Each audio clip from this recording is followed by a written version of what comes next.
On me demande souvent cette question. Puis-je être un vrai chrétien et ne pas aller à l'église? C'est une question que beaucoup de gens me posent pour différentes raisons et voici la réponse. Oui, vous pouvez être chrétien, mais pas un chrétien qui grandit. Puis-je être un chrétien et ne pas aller à l'église? La réponse est oui, mais vous ne pouvez pas être un chrétien qui grandit. Nous avons besoin du corps du Christ. Quelqu'un l'a dit de cette façon. Kent Hughes, le pasteur de la grande église College Church à Wheaton, il a dit ceci. Au niveau le plus élémentaire, il a dit, vous n'avez pas besoin d'aller à l'église pour être chrétien et vous n'avez pas besoin d'aller à la maison pour être marié. Mais dans les deux cas, si vous ne le faites pas, vous aurez une très mauvaise relation. Et c'est ce qui est le plus important. C'est pour cela que j'aime le titre. Charles Spurgeon, le grand prédicateur baptiste, a prêché au XIXe siècle à propos de l'Église, et ceci est juste le titre que Spurgeon lui a donné. L'Église, l'espérance du monde. Je le crois vraiment. Je crois vraiment à cela. Jésus a donné à l'Église de compléter sa mission. Je lisais à propos d'une nouvelle étude qui vient d'être faite à l'université de Harvard. Ils ont fait une grande étude sur la participation à l'église, votre santé et votre mariage. C'est ce que Harvard a dit. Ils ont dit que les couples mariés qui vont à l'église ensemble sont plus disposés à vivre longtemps, moins disposés à être déprimés et moins disposés à avoir un divorce s'ils vont à l'église ensemble. Je vous donne déjà de bonnes raisons pour lesquelles aller à l'église. Ils disent que les meilleurs effets sur la santé incluent une vie plus longue, moins de dépression et une plus petite disposition à se suicider. Vous aurez une meilleure stabilité dans le mariage et vous serez moins à risque d'avoir un divorce si vous allez à l'église. Pensez à ceci, si vous allez à l'église, vous vivrez plus longtemps, vous ne serez pas déprimé et vous n'aurez probablement pas de divorce. L'église est vraiment l'espérance du monde. Et si vous pouvez aller à ce que Dieu veut, ce que Dieu a établi comme endroit qui amène la croissance et le défi et la conviction, le grand apologiste John McDowell l'a dit comme ça. Concernant mon salut, tout ce dont j'ai besoin est Jésus. Après le salut, tout est Jésus et son Église. Écoutez ceci, c'est ce qu'il a dit. Quand les gens prêchent que tout ce dont vous avez besoin est Jésus après que vous devenez chrétien, ils vous détachent de l'une des plus grandes sources de guérison, qui est le corps de Christ. C'est très important que nous comprenions cela. Mais pour avoir l'effet complet du corps de Christ, nous devons nous assurer que nous savons ce que l'Église est aujourd'hui. Quand vous faites de l'Église quelque chose qu'elle n'est pas, alors vous la rendez inefficace. Des gens viennent parfois me parler pour essayer de m'influencer, des stratèges de l'Église et des personnes qui, en fait, ce dont on parle le plus maintenant à propos de l'Église, ce que les gens continuent à me dire, c'est que les gens ne vont pas à l'Église ou qu'ils vont une fois, 8 par mois. Donc ils vont un dimanche en manquant un autre, vont un dimanche et en manquent un autre. Donc ils me donnent toutes ces stratégies pour dire voici ce que tu es supposé faire pour ceux qui viennent une fois, 8 par mois. Et donc vous les aidez s'ils ne viennent pas à l'église, si vous faites ça pour eux. Et tout d'un coup, je commence à réaliser que peut-être c'est le mauvais diagnostic. Peut-être que vous essayez d'aider ceux qui viennent une fois, 8, alors que l'Église est ce qui a besoin d'aide maintenant. Parce que si nous sommes dans un endroit où il y a la présence de Christ, et où Dieu vient et il y a la guérison, et Dieu est dans cet endroit, puis-je vous dire que les gens ne viendront pas une fois, 8, les gens viendront pour trouver la liberté, la délivrance, et Dieu pourra vraiment leur donner la liberté. Et les amis, au lieu de juste dire « Eh bien, vous n'avez pas besoin de venir si vous ne le voulez pas », si vous me dites que si je vais à l'église, je serai moins déprimé, mon mariage sera plus stable, je serai plus heureux, j'aurai plus de joie dans ma vie, je dirai « Ouvrez les portes chaque jour de la semaine, je veux être dans la maison de Dieu et je veux voir ce que Dieu fera ».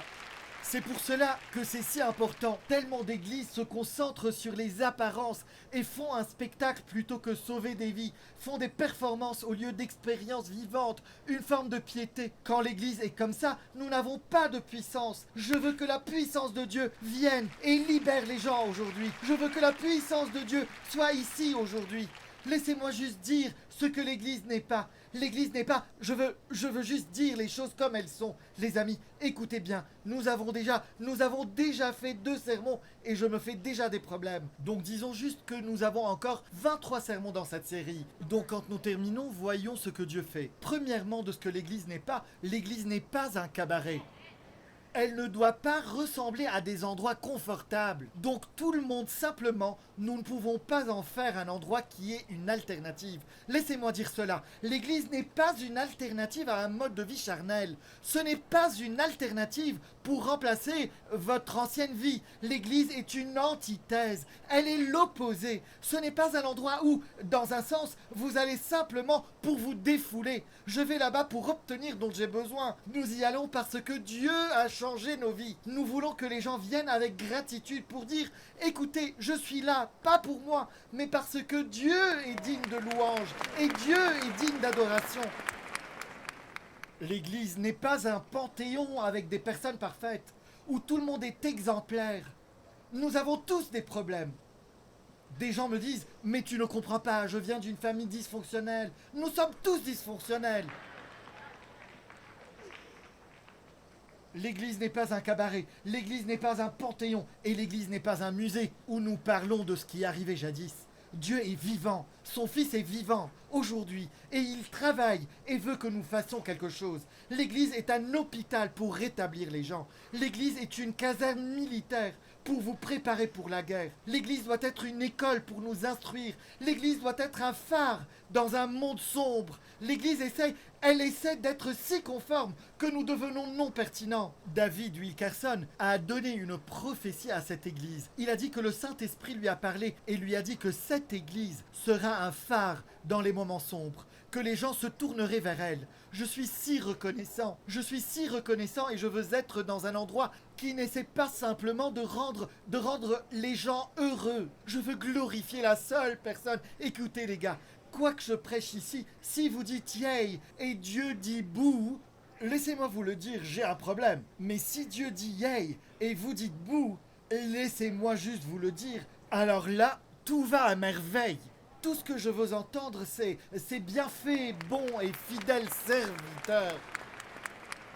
L'Église est vraiment l'espérance du monde. J'écoutais un ministre qui s'est tenu debout dans une réunion locale. Il a dit, il y avait un Rotary Club où il a fait une courte déclaration. Ils ont fait un tour de table et ont demandé mais qu'est-ce que vous faites? Et personne ne savait qu'il était le pasteur local dans sa ville. Donc il a décidé de s'amuser un peu avec cette organisation. Il a dit, eh bien je suis dans une entreprise globale. Nous avons des branches dans tous les pays du monde. Nous avons des représentants dans presque tous les gouvernements et les salles de réunion du monde. Nous nous occupons de la motivation, de l'altération du comportement. Nous avons des hôpitaux, des stations de nourriture, des centres de grossesse de crise, des universités, des maisons de publication et des hospices pour les vieux. Nous nous occupons de nos clients depuis la naissance jusqu'à la mort. Nous sommes dans l'assurance de vie et l'assurance de feu. Nous faisons des transplantations de cœurs spirituels. Notre fondateur original possède tous les terrains sur Terre et un grand nombre de galaxies et de constellations. Il sait tout et vit partout. Notre produit est gratuit pour tous ceux qui le demandent. Et il termine comme ça. Notre PDG est né dans une petite ville, a travaillé comme charpentier, ne possédait pas de maison, sa famille ne le comprenait pas, il était haï par ses ennemis, il a marché sur l'eau, a été condamné à mort sans tribunal et ressuscité d'entre les morts et je lui parle tous les jours. Voici l'Église de Jésus-Christ. C'est l'Église dont je veux faire partie. Je veux lui parler tous les jours. L'Église, l'espérance du monde. Dans les 4 évangiles, le mot Église a été dit par Jésus 2 fois seulement. Seulement 2 fois. Dans Matthieu 16 et Matthieu 18. Et les 2 fois, c'était dans le contexte d'une bataille. Et écoutez ceci. Il a dit qu'il y aurait 2 choses. Et je crois à cela. Il y a 2 choses qui éloignent les gens de l'Église. Et c'est la tromperie et l'offense. La tromperie et l'offense. Jésus nous disait que l'une viendrait de l'extérieur et que l'autre viendrait de l'intérieur. Écoutez, les 2 fois où Jésus utilise le mot église sont d'abord dans Matthieu 16, quand il dit que les portes du séjour des morts ne l'emporteront pas sur elle. Mais c'était aussi l'offense qui arriverait dans l'église dans Matthieu 18, quand tout d'un coup les frères commencent à se disputer entre eux. Et dans cet endroit même, nous parlerons de cela dans quelques instants, il a dit que vous trouverez des gens qui commenceront à être éloignés de l'Église de tout enfer ou chamaille interne qui arrive entre les croyants. Rien ne fait autant plaisir à l'enfer que s'il peut passer par les portes de ces églises et vous fait disputer l'un avec l'autre. Et établira son propre plan pour que vous viviez sous une déception qui commence à venir. Et c'est pour cela que c'est si important pour Jésus, parce que l'Église d'aujourd'hui a vraiment perdu son chemin. Une église, lisez à propos d'une église qui a perdu son chemin. Mais j'ai apprécié l'histoire parce que c'était une église qui a été honnête. C'était un pasteur qui était à Atlanta il y a plusieurs années, qui a remarqué qu'il y avait un restaurant à Atlanta appelé... C'est un restaurant appelé le Grill de l'Église de Dieu. Comme il a lu le nom, ça a commencé à le rendre un peu curieux et il a appelé le numéro et la personne qui a répondu au téléphone a dit «Bonjour, Grill de l'Église de Dieu». Donc le pasteur a demandé, il a dit «Pourquoi le restaurant a-t-il un nom si inhabituel ?»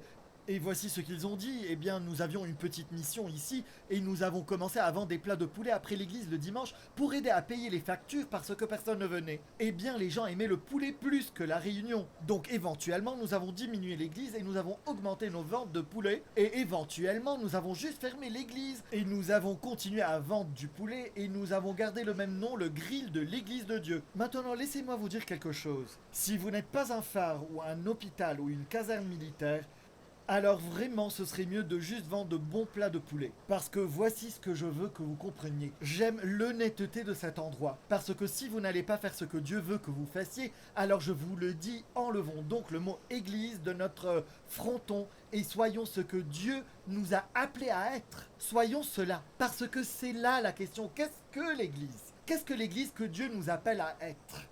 Avec un point de vue biblique, nous devons comprendre combien ceci est important parce qu'à la fin, je ne veux pas que nous nous concentrions sur la vente de poulet.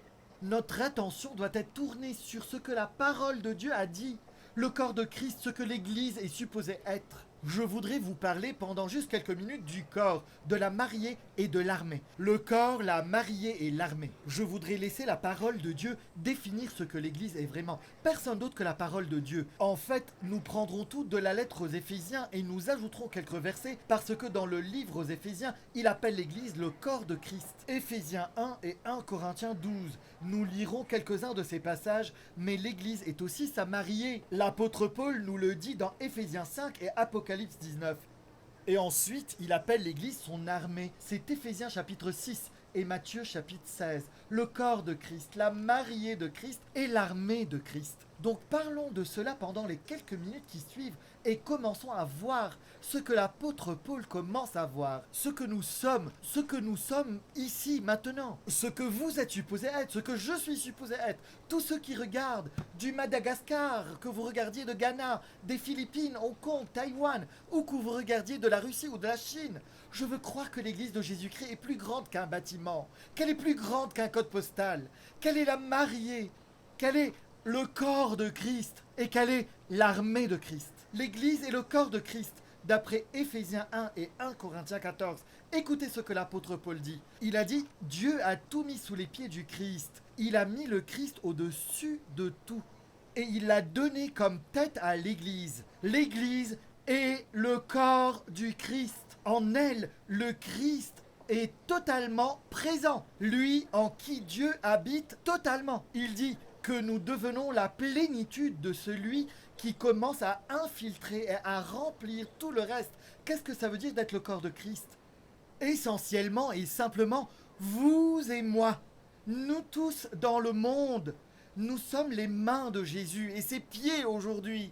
Nous sommes l'extension de la tête du corps. C'est la pensée de Christ qui décide où nous devons aller.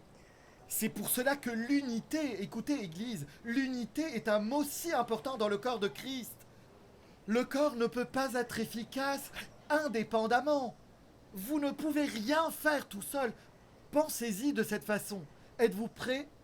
Un avion est composé, écoutez, un avion est composé à 100% de parties qui ne volent pas. Pensez à cela. Certains d'entre vous voyageront aujourd'hui. Vous devez comprendre que les sièges dans l'avion ne volent pas. La moquette ne vole pas. Aucune de ces choses ne vole. Mais voici ce qui est merveilleux. Quand vous commencez à tout rassembler, le moteur ne peut pas voler. Mais quand toutes les pièces sont rassemblées, ils peuvent faire voler 79 500 kg quand les pièces travaillent ensemble. Mais si vous mettez un siège là et un écrou et une vis là, si vous mettez une aile là et personne n'ira nulle part, mais quand vous rassemblez toutes ces pièces ensemble, voyez ce que Dieu a la capacité de faire. Quand le corps de Christ commence à être uni, voyez la puissance du corps de Christ quand il commence à faire ce que vous ne pourriez jamais imaginer. C'est ce que l'apôtre Paul dit quand vous essayez de séparer les parties. Dans 1 Corinthiens 12, il dit « Le corps forme un tout, mais a pourtant plusieurs organes. Et tous les organes du corps, malgré leur grand nombre, ne forment qu'un seul corps. Il en va de même pour Christ. » Écoutez ce qu'il dit. En effet, que nous soyons juifs ou grecs, esclaves ou libres, nous avons tous été baptisés dans un seul esprit pour former un seul corps et nous avons tous bu à un seul esprit. Ainsi, le corps n'est pas formé d'un seul organe, mais de plusieurs. Et voici ce que nous devons comprendre, écoutez bien. Vous ne pouvez pas dire que vous aimez Dieu, mais que vous n'aimez pas l'Église. Vous ne pouvez pas dire cela. Vous ne le pouvez pas. Pourquoi ? Parce que vous devez aimer ce que Jésus aime. Et Jésus aime son corps. Il aime son Église. Vous voyez, laissez-moi l'expliquer comme ça. Tout ce que vous savez à propos de moi est à travers mon corps. Quand je parle, où je vais, comment je me comporte, vous commencez à me connaître qui je suis à travers mon corps physique. Vous voyez, le corps révèle qui la personne est. Et ce qui est incroyable, je ne sais pas comment, Jésus voulait que l'Église accomplisse sa mission. Comment le monde connaîtra Jésus ? Ce serait à travers son corps. Il utilise tous ceux qui sont dans cet endroit. C'est pour cela que c'est dangereux. Écoutez, le danger est qu'un endroit, une Église, exalte un membre et non la personne que nous voulons exalter et élever. Le but n'est pas d'exalter. Nous faisons ceci, nous sommes connus pour cette musique, pour ce genre de prédication. Nous sommes connus pour le fait d'être dans ce lieu, parce que nous nous réunissons ici. Nous sommes connus à cause de notre chorale, nous sommes connus à cause de notre dénomination. Les gars, rien de cela. Si vous voulez que l'Église ne décolle jamais, soyez connus pour une partie et non pour la personne de Jésus-Christ. Parce que c'est Jésus qui rassemble toutes ces pièces ensemble. Vous voyez, le corps ne peut pas avoir ses propres plans. La tête est Jésus qui nous apprend à le connaître et à le faire connaître. Vous voyez, l'Église doit travailler comme un pour être efficace. Donc quand une partie, que ce soit ici ou dans la chorale ou dans cet endroit, où que vous soyez, si une partie fait ses propres plans, quelque chose de dangereux commence à arriver. Écoutez bien. Si tout le corps était un œil, où serait l'ouïe ? S'il était tout entier l'ouïe, où serait l'odorat ? En fait, Dieu a placé chacun des organes dans le corps comme il l'a voulu. S'ils étaient tous un seul organe, où serait le corps ? Il y a donc plusieurs organes, mais un seul corps.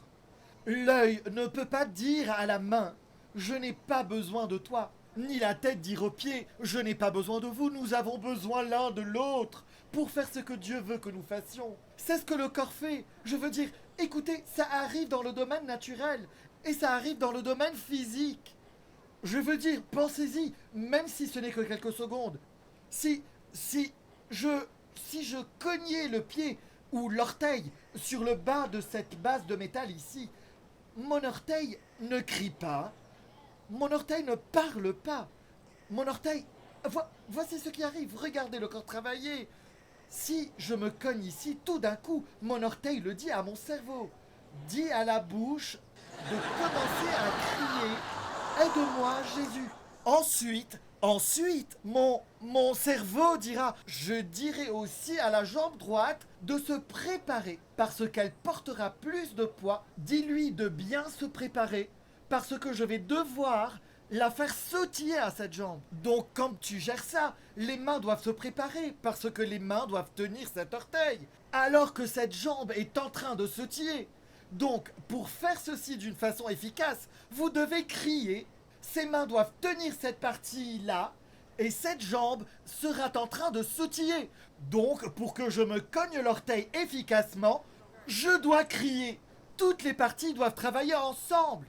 Cet orteil ne peut pas être indépendant, mais pour que je fasse ce que je suis supposé faire, nous devons nous réunir tous ensemble et dire « Dieu, nous sommes là pour faire ce que tu veux. que nous fassions ensemble en tant qu'Église.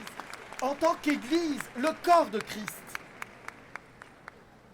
De l'autre côté de la rue, l'université de Fordham. Et l'ancien présentateur de nouvelles, Charles Osgood, a raconté l'histoire de deux femmes qui vivaient dans un centre de convalescence. Chacune souffrait d'une crise invalidante. Écoutez ceci, les musiciens, écoutez. Marguerite a subi une crise qui lui a laissé le côté gauche paralysé. Elle ne pouvait plus bouger le côté gauche. Ruth a eu une crise qui lui a paralysé le côté droit. Et ce qui est merveilleux est qu'elles étaient toutes les deux des pianistes accomplis qui avaient perdu l'espoir de jouer au piano de nouveau. Donc le directeur du centre de convalescence a eu une idée. Il a dit « Voici ce que nous ferons ». Il a dit « Je dirai à Marguerite d'utiliser sa main droite pour jouer la ligne mélodique et je les ferai s'asseoir l'une à côté de l'autre. Tu ne peux pas utiliser ta main gauche, Marguerite, mais tu peux utiliser ta main droite. Joue avec ta main droite, Marguerite. Mais Ruth, tu sais quoi? Ta crise t'a paralysé le côté droit. Donc assieds-toi à côté de Marguerite et laisse ton côté gauche jouer la partie basse de ce chef-d'œuvre classique. » Et donc, elles ont commencé à jouer Beethoven avec deux personnes différentes qui disent « Je ne peux pas le faire seul ». Mais si nous travaillons ensemble, nous pouvons commencer à jouer quelque chose qui est impossible pour nous de faire. Vous voyez, laissez-moi vous dire qu'à Times Square Church, j'ai besoin de votre aide. Pour gagner 1 milliard d'âmes, vous avez besoin de mon aide pour être instruit à travers cette parole. Voyez, ce que Dieu fait nécessite un orchestre et non un seul soliste. Nous devons faire ceci ensemble parce que nous sommes le corps de Christ. Parce que certains d'entre vous auront des jours où le côté gauche ne marche pas, mais vous êtes peut-être assis à côté d'une personne gauchère qui dit « Peut-être que ça ne marche pas aujourd'hui, mais mon côté gauche marche. » Et comme nous sommes le corps de Christ, quand l'un tombe, nous pouvons nous élever l'un l'autre. Quand un autre a froid, nous pouvons le réchauffer. Je vous le dis, je suis si heureux. Comme l'hymne ancien le dit, faire partie de la famille de Dieu. L'Église est aussi la mariée de Christ. Éphésiens 5 et Apocalypse 21 nous dit ceci. Maintenant écoutez. En plus de 40 ans dans le ministère, j'ai fait beaucoup d'accompagnement de mariage dans ma vie. Pourquoi? Parce que vous mettez deux personnes totalement différentes ensemble pour vivre dans la même maison. Et chacune d'elles essaiera de changer l'autre personne. Beaucoup de relations d'aide en plus de 40 ans. Laissez-moi vous dire la chose la plus stupide que j'ai faite dans mon mariage. Cindy et moi, nous étions mariés, nous rions à ce propos jusqu'à ce jour. En fait, à chaque fois que nous voyons cet aéroport ou nous voyons ce restaurant, nous rions. Nous étions mariés moins d'1 an auparavant. Et nous passions par l'aéroport de Pittsburgh. Et nous nous sommes arrêtés à Sbarro's Pizza. Et je voulais dire à Cindy, après 10 mois de mariage, tout ce qui n'allait pas très bien entre nous dans le mariage. Mais j'étais un pasteur, donc je ne pouvais pas le faire. Mais j'ai eu une très bonne idée. J'allais commencer avec humilité et dire « Cindy, comme nous sommes ici, dis-moi comment je pourrais être un meilleur mari, qu'est-ce que je dois changer ?» Et mon plan était ceci. Si je lui demande ceci, quand elle aurait terminé de me répondre, elle devra me demander ce qu'elle devrait faire pour être meilleure. Nous nous sommes assis à l'aéroport de Pittsburgh. J'ai dit « Que veux-tu? Que devrais-je faire ?» Et elle avait une liste. Elle a commencé point par point. Tu dois faire ça et ça. Tu dois faire ça et ça. Et quand elle a fini, elle a juste mangé sa pizza. Elle ne m'a jamais rien demandé à moi. Parce que voici pourquoi Dieu est vraiment si bon. Parce que je ne voulais pas me changer moi-même. Je voulais la changer à elle. C'est ce que c'était. Et c'est pour cela que c'est merveilleux pour moi que Dieu décide d'appeler la relation entre lui et son Église un mariage. Ceci est, écoutez ce qu'il dit dans Éphésiens 5. Marie, aimez votre femme comme Christ a aimé l'Église Il s'est donné lui-même pour elle, afin de la conduire à la sainteté, après l'avoir purifiée et lavée par l'eau de la parole, pour faire paraître devant lui cette Église glorieuse, sans tache, ni ride, ni rien de la sorte, mais sainte et irréprochable. Et la première partie dit Marie, aimez votre femme comme Christ a aimé l'Église. Donc regardez ceci sur écran, juste une seconde. Chaque nuit, je prie ces paroles sur notre mariage. Quand Cindy et moi nous allons au lit, nous prions. Et certains d'entre nous oublient parfois. Si vous regardez, nous oublions la deuxième partie parce que je dis toujours, c'est la dernière chose que je dis à Cindy chaque nuit. Seigneur, aide-moi à aimer ma femme comme Christ aime l'Église. Ensuite, ce qu'elle dit toujours est... Toutes les nuits, vous pouvez lui demander, c'est la vérité, elle regarde probablement en ligne. Tu sais, je raconte tes histoires et elle dit toujours et je dis toujours et je me donne moi-même pour elle.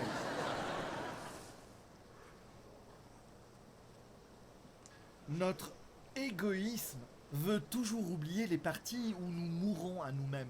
Parce que c'est ce qu'est cette partie. Voyez, laissez-moi parler aux hommes ici une seconde. Les femmes, vous ferez mieux de dire Amen, mais laissez-moi juste vous dire. Parce que le mariage du côté de l'homme est beaucoup comme une crucifixion.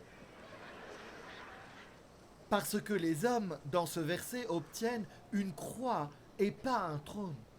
Parce que certains d'entre vous cherchent un trône d'autorité. Et Jésus dit que vous le trouverez si vous mourrez à vous-même jour après jour. Donc ce n'est pas de dire je veux t'aimer comme Christ aime l'Église, mais aussi il s'est donné totalement pour elle. Dieu a choisi de décrire la relation qu'il a avec son peuple comme un marié. Regardez cela avec son peuple comme le marié et la mariée. Jésus est le marié et son Église est sa mariée. Mais écoutez, la seule différence est que quand ce couple va au conseil de mariage, c'est la mariée qui a tous les problèmes. Laissez-moi juste vous dire, vous devez comprendre cela.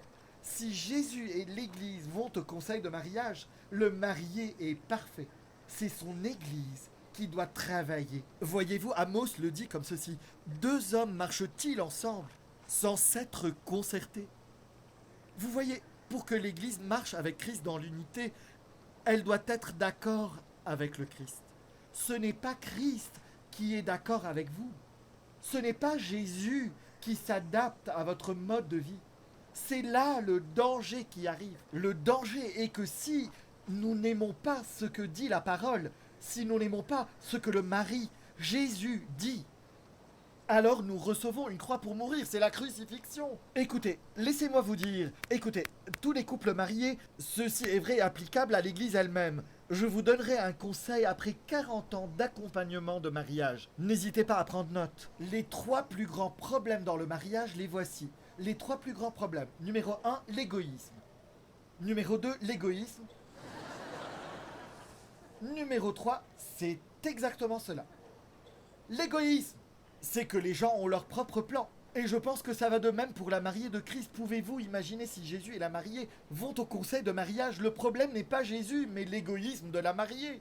Certaines personnes sont si frustrées dans l'Église et ils veulent quitter l'Église pour cette raison. La voici. Je n'ai absolument rien en commun avec ces gens. D'accord? Et voici le problème. Mais Dieu, si, et l'Église appartient à Dieu, et elle n'est pas à vous. Ce n'est pas votre Église, c'est son Église. Il ne choisit pas d'avance des personnes qui sont capables de s'entendre et aiment tous la même chose. Pourquoi pensez-vous qu'ils sont sauvés de toute façon? C'est l'Église, bonté divine. Si vous connaissiez le passé de la personne assise à côté de vous, maintenant, vous adoreriez avec un œil ouvert et l'autre fermé.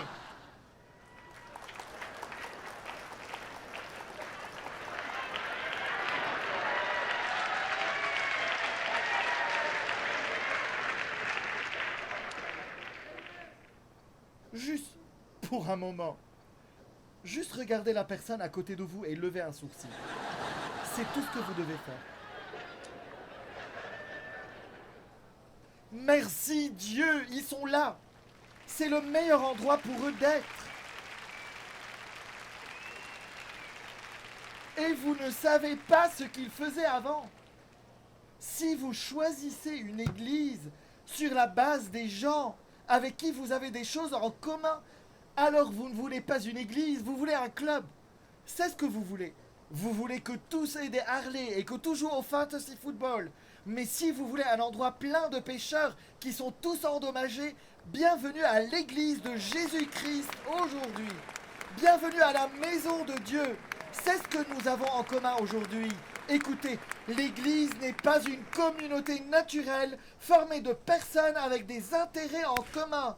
Nous sommes une communauté surnaturelle sauvée par la grâce de Jésus-Christ aujourd'hui. C'est ce que nous sommes.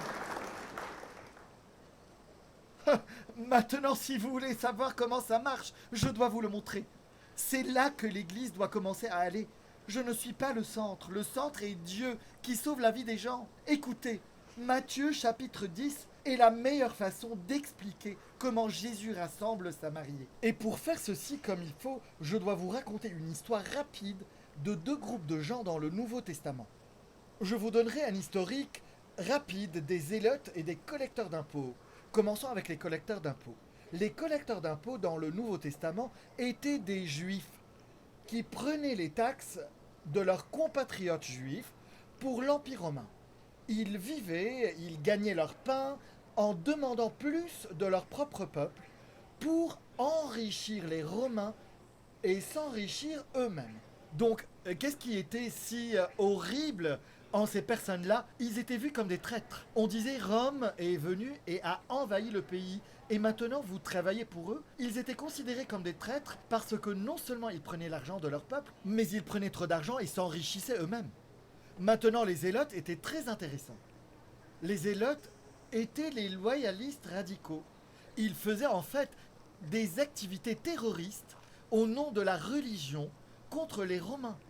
Et ils haïssaient les collecteurs d'impôts. Donc les zélotes étaient les terroristes et les collecteurs d'impôts étaient les traîtres. Maintenant, si vous mettez ces deux ensemble dans une réunion de louanges, appelez la police. Je vous le dis, ça ne marchera pas. Je vous lirai à propos de cela. Êtes-vous prêts? Jésus appela ses 12 disciples et leur donna le pouvoir de chasser les esprits impurs et de guérir toutes sortes de maladies et toute infirmité. Cela est magnifique, écoutez. Maintenant, le nom des 12 apôtres, le premier Simon appelé Pierre, André son frère, Jacques le fils de Zébédée et Jean son frère. Regardez cela, Philippe et Barthélemy, Thomas et Matthieu le quoi? Oh, le traître! Jacques, fils d'Alphée, et Thaddée, êtes-vous prêts? Et Simon le... Tu plaisantes sûrement, Jésus! Simon le zélote, Judas Iscariote, celui qui trahit Jésus. Jésus a mis un collecteur d'impôts et un zélote dans sa liste de disciples. Sérieusement? Sérieusement? Simon le zélote et Matthieu le collecteur d'impôts, Eugene Peterson, qui a fait une paraphrase du Nouveau Testament, a dit « Non, la chrétienté est un fils unique. Donc vous ne pouvez pas choisir qui vous voulez dans votre équipe. » Ce que j'aime à propos de Jésus est que la liste n'a pas dit Pierre le pécheur, André le pécheur, Jean le pécheur, Simon le pécheur, mais il a choisi des personnes qui ne pouvaient pas être plus différentes l'une de l'autre, parce que nous avons tendance à vouloir rester avec des personnes que nous aimons et qui sont comme nous. Écoutez-moi bien, Dieu mettra des gens qui vous irritent juste à côté de vous. Et parfois, même dans la même maison, et que vous appelez votre mari, et que vous appelez votre femme. Vous voyez, c'est comme ça que marche le papier ponce. Pour enlever les bords rugueux, vous ne pouvez pas avoir deux pierres lisses, parce que rien ne changera. Mais si vous prenez du papier ponce, vous prenez quelqu'un qui a des problèmes, commencez à frotter ces deux choses ensemble, et soudainement, quelque chose commence à arriver. Vous ne grandissez pas en restant avec des personnes juste comme vous. C'est ennuyeux. Laissez-moi juste vous le dire, mais c'est comme le mariage. Vous vous mariez avec quelqu'un qui n'est pas comme vous. Certains des couples qui sont ici aujourd'hui Vous avez Suzy le collecteur d'impôts et Anthony le zélote. Et vous les mettez ensemble. C'est pourquoi, écoutez-moi, laissez-moi vous le dire, les jeunes et les moins jeunes. Les jeunes, n'allez pas chercher des églises jeunes en pensant nous voulons une église jeune parce qu'ils nous comprennent. Laissez-moi vous dire, ceci ne vous changera pas. Ça ne commencera pas à poncer des trucs dans votre vie. Écoutez, et vous les moins jeunes, je verrai où ils chantent les hymnes.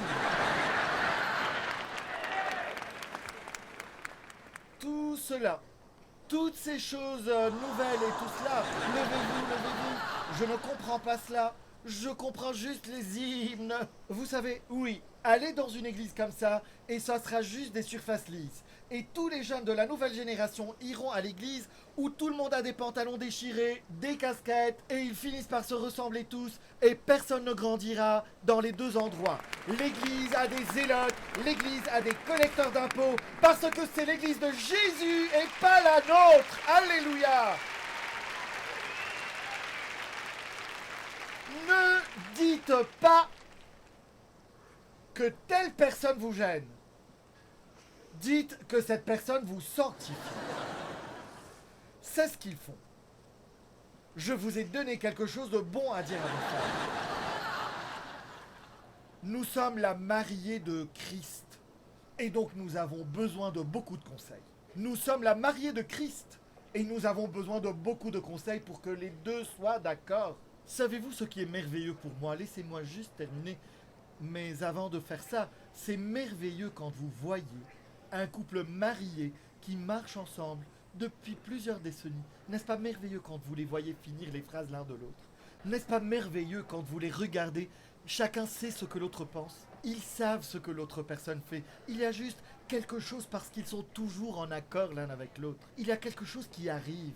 Ils sont accordés avec les besoins l'un de l'autre. C'est exactement ce qui arrive dans l'Église. Ce qui arrive est que nous sommes la mariée de Christ. Nous commençons à apprendre comment il parle.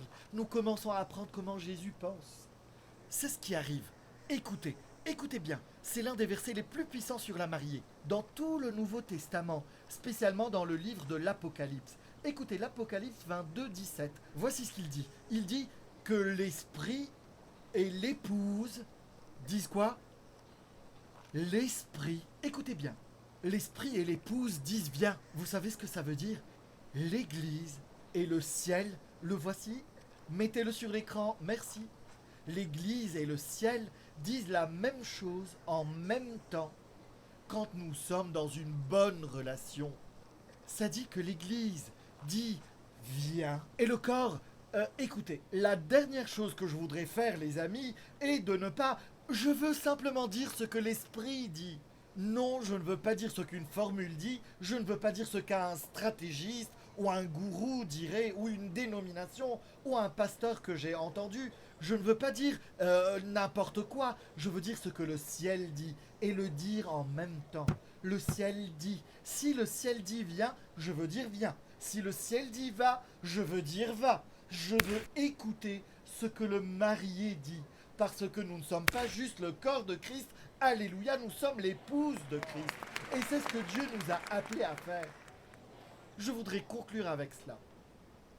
L'Église n'est pas juste un corps, et l'Église n'est pas juste son épouse, mais l'Église est son armée. C'est son armée. Éphésiens 6, Éphésiens 1, nous sommes le corps de Christ dans sa plénitude. Nous sommes la mariée de Christ. Éphésiens chapitre 5. Et nous sommes là pour aimer. Tout comme Christ a aimé. Aimer comme un mari est supposé aimer sa femme. C'est comme ça que Christ a aimé l'Église. Et nous sommes son armée. C'est Éphésiens chapitre 6. Voilà ce que Paul nous dit. La mariée, dans Éphésiens 5, doit mettre l'armure dans Éphésiens chapitre 6. Donc, dès que vous êtes marié à Christ, ne restez pas dans cette robe de mariage. Vous devez mettre l'armure immédiatement. Donc quand vous dites « Oh, regardez-moi », vous prenez une photo pour Instagram, vous devez enlever la robe, les amis. Vous devez porter l'armure à ce moment. Vous pouvez prendre des photos pendant 3 nanosecondes. Et ensuite, vous devez mettre l'armure. Parce qu'il y a un combat. J'ai lu à propos d'un pasteur. En lisant l'Apocalypse, j'ai lu à propos d'un pasteur qui a dû mettre son armure au-dessus de ses habits de prédication dans le 2e siècle. C'était l'église de Smyrne, la même église dont parle Jean, le révélateur, Smyrne. Le nom du pasteur était Polycarpe. Il a dû enlever ses vêtements de prêtre et mettre l'armure. L'église passait en ce temps par une persécution horrible. C'était l'an 156 après Christ. L'empereur en ce temps était Tibérius, et c'est ce qu'il leur disait. C'était si criminel, c'était tellement antéchrist. Et voici ce qu'il disait. Il leur disait, et j'expliquerai pourquoi. Romains 10, 9 et 10 est quelque chose de si important. Et nous parlons toujours de la confession Jésus est le Seigneur. L'empereur Tibérius obligeait la population entière à venir devant l'une de ses statues et de mettre à brûler de l'encens devant lui en disant ces mots: César est roi. Curios, c'est ce qu'il faisait. C'est pour cela que quand l'apôtre Paul dit dans Romains 10, si vous le déclarez comme Seigneur, vous dites que vous renoncez à toute autorité, excepté l'autorité de qui Christ est. Et Polycarpe n'obéissait pas. Et ils ont même dit que beaucoup d'églises et beaucoup de chrétiens venaient et disaient juste écoutez, c'est juste une fois par an. Nous pouvons le dire sans vraiment l'entendre, juste une fois par an. Nous gardons les 364 jours pour Dieu. Donc ils leur ont donné une chance de le faire. Polycarpe ne l'a pas fait. Et donc il a été condamné à mort, mais on lui a donné une nouvelle chance à cause de l'église puissante que Polycarpe avait. Écoutez ce qu'il avait dit. Pendant 86 ans, je l'ai servi, et il ne m'a jamais abandonné. Comment pourrais-je blasphémer contre mon roi qui m'a sauvé et m'a délivré? Ils ont pris Polycarpe et l'ont amené au centre de l'arène, et ils allaient le brûler sur le bûcher. Ils allaient le brûler, parce qu'il ne compromettait pas. Pas du tout. Et, et vous allez poursuivre et capturer un homme qui a déjà son armure. Il n'est pas là vêtu comme un pasteur. Il a l'armure d'Éphésiens 6. Il la porte et il se tient debout là. Et il a dit, alors qu'il se préparait à allumer le feu, un responsable à l'église, je vous lirai, il s'est levé et a dit à Polycarpe, il a dit, alors qu'il était attaché, Polycarpe, de l'église militante et de l'église triomphante, nous t'excommunions. Et là, Polycarpe s'est levé, a levé la tête et a dit, de l'église militante, peut-être, mais de l'église triomphante, jamais. Cette armée de Dieu est triomphante pour toujours. Vous faites partie de cette armée. L'Église est entraînée à combattre. Nous sommes sa mariée vêtue de l'armure. Comme Polycarpe sera toujours considéré par les masses comme étant non conforme à la culture. Mais voici le défi. Église, ne manquez pas ceci. C'est si important, je dois vous lire ceci comme je l'ai écrit. L'Église est entraînée à combattre. Écoutez. Et si vous ne combattez pas, chorale, écoutez-moi bien. Si vous ne combattez pas l'ennemi, vous vous battrez l'un avec l'autre. C'est ce que la partie dans Matthieu 16 et Matthieu 18 dont Jésus parle veut dire. Est-ce que vous comprenez que l'Église s'entraîne pour combattre? Et si nous ne combattons pas l'ennemi, nous nous battrons entre nous. Vous savez comment nous devenons, laissez-moi vous dire. Est-ce que vous voyez les groupes de soldats avant d'aller à la guerre, quand ils ont un week-end de vacances, que font-ils? Ils se battent entre eux. Ils se battent entre eux. Pourquoi? Parce qu'ils sont entraînés à combattre l'ennemi. Et s'ils ne combattent pas l'ennemi, ils se battent entre eux. Ils cherchent toujours, ils veulent toujours se battre. Et quand nous ne combattons pas le péché, et quand nous ne combattons pas l'égoïsme, nous ne combattons pas l'esprit de cet âge, et nous ne combattons pas la luxure dans nos vies, et nous ne combattons pas contre les chaînes qui veulent venir et nous retenir. Ce que nous faisons est que nous nous battons entre nous. Nous le faisons parce que nous sommes entraînés à nous battre. Nous ne sommes pas juste une mariée dans une robe de mariage, nous sommes une armée vêtue de l'armure. Jésus a dit ceci à propos de l'Église.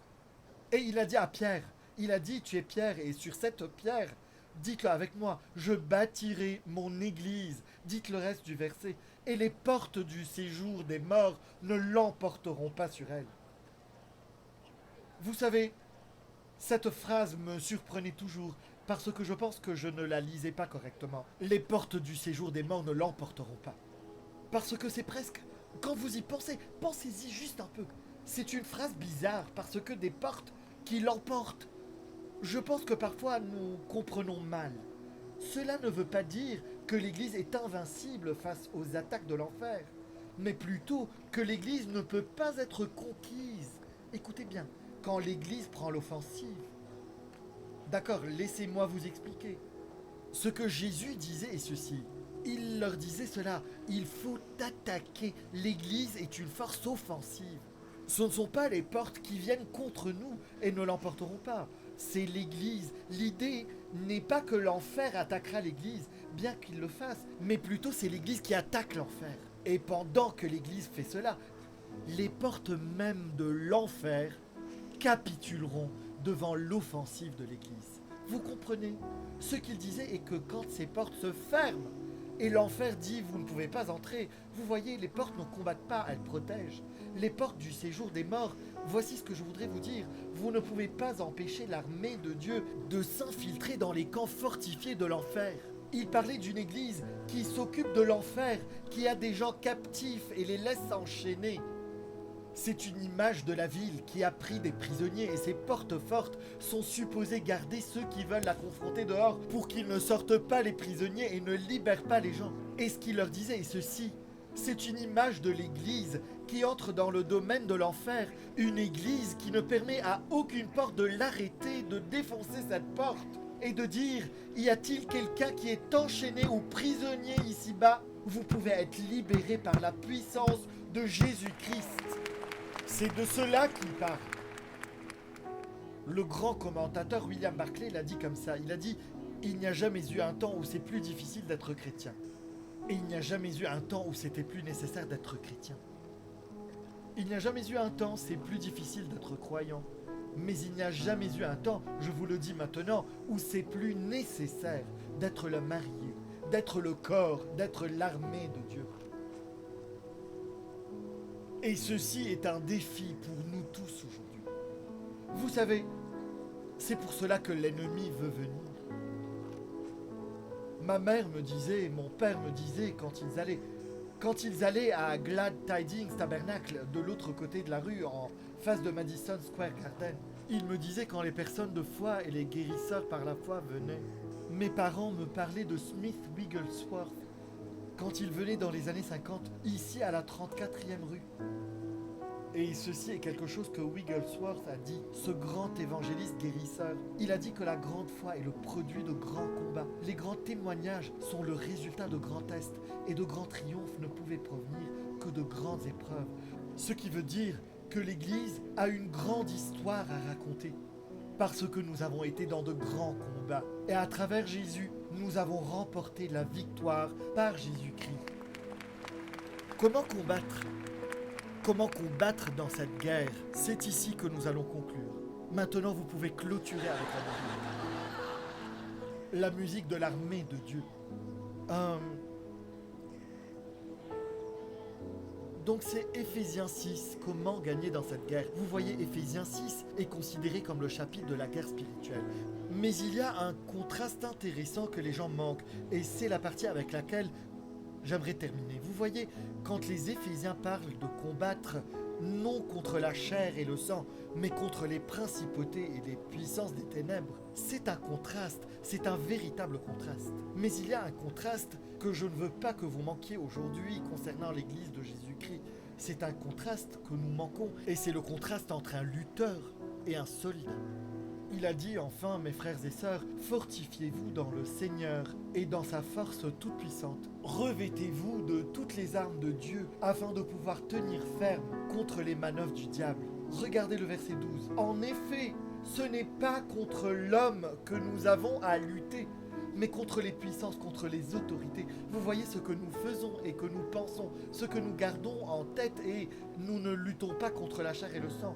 Ma bataille n'est pas contre la personne à côté de moi, mais contre des puissances et des autorités, contre les souverains de ce monde de ténèbres, contre les esprits du mal dans les lieux célestes. Tout cela est vrai, nous ne luttons pas. Ensuite, regardez le verset 13. C'est pourquoi prenez toutes les armes de Dieu afin de pouvoir résister dans le jour mauvais et tenir ferme après avoir tout surmonté. Le contraste est entre le lutteur et le soldat. Paul dit dans le verset 12, nous ne luttons pas. Ensuite, dans le verset 13, prenez toutes les armes de Dieu. Comprenez-vous ce qu'il faisait? Il disait, il donnait un contraste entre les lutteurs et les soldats. Savez-vous ce qu'était un lutteur dans le 1er siècle?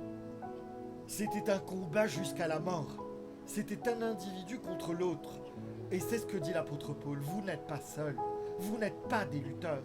Vous êtes des soldats. Il dit, les lutteurs pensent que c'est moi contre le monde, je dois combattre. Et il dit, vous avez manqué tout le but.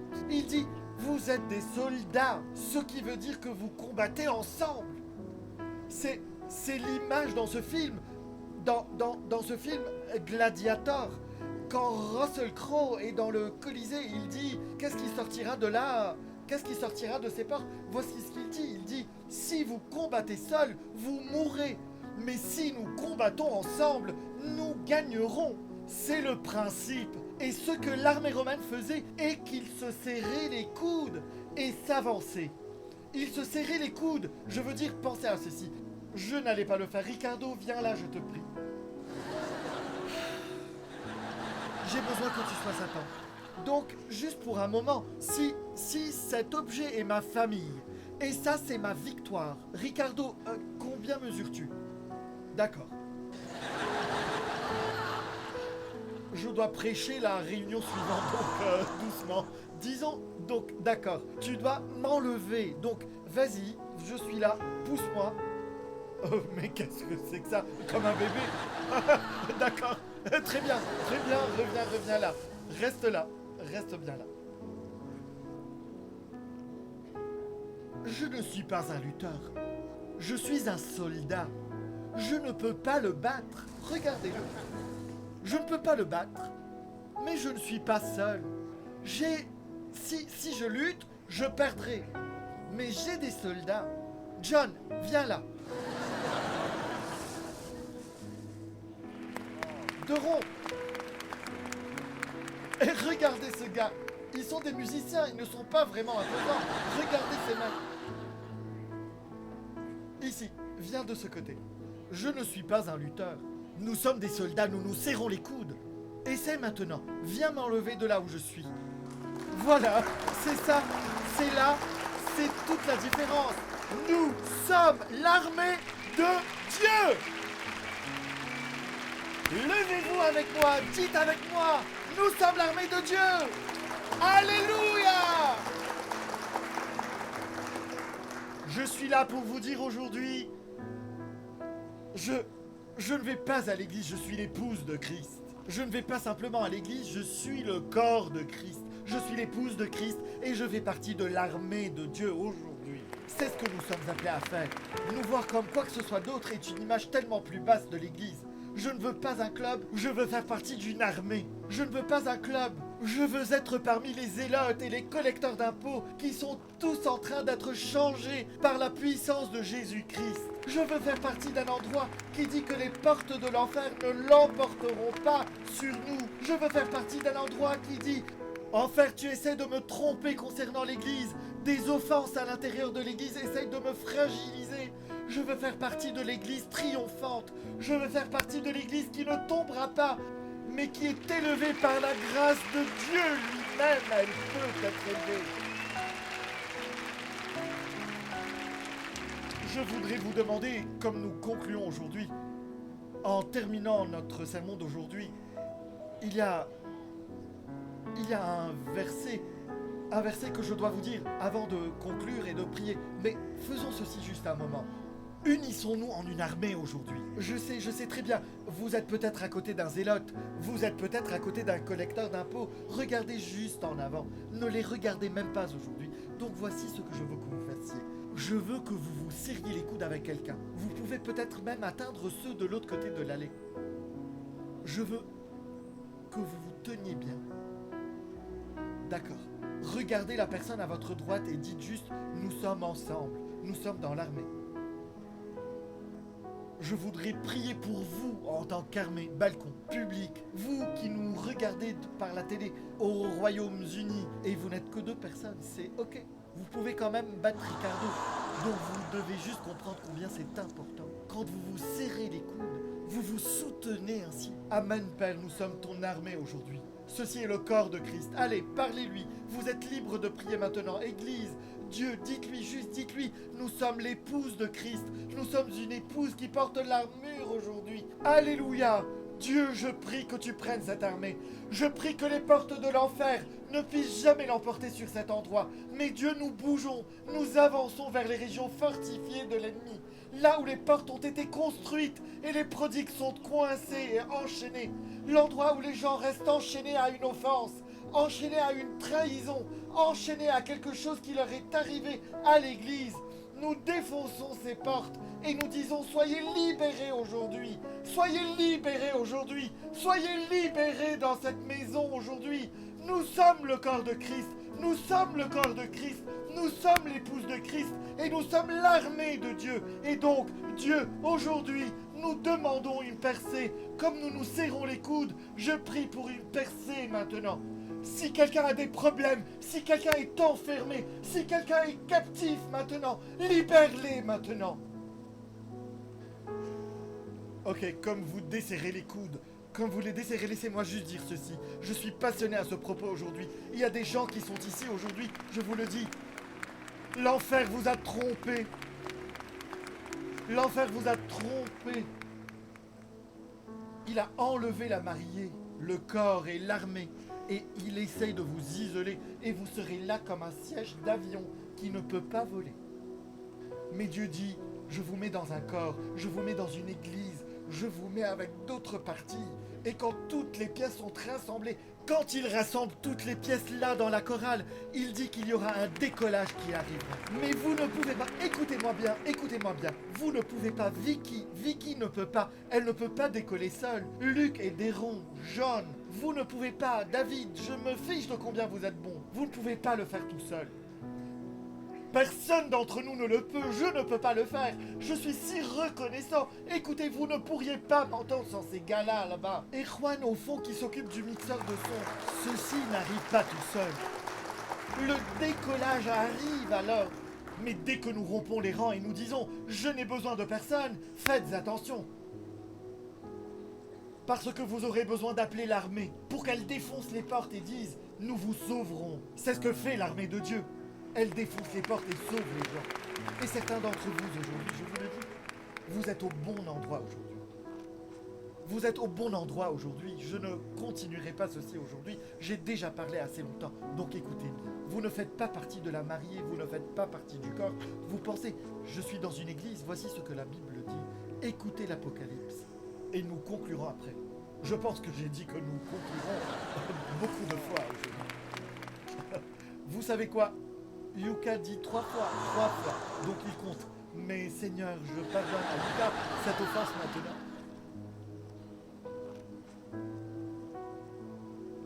Écoutez Apocalypse 19. Jean a dit, et j'entendis comme la voix d'une foule immense, c'est l'armée. Elle ressemblait au bruit de grosses eaux, au grondement de forts coups de tonnerre. Elle disait Alléluia, car le Seigneur notre Dieu Tout-Puissant a établi son règne.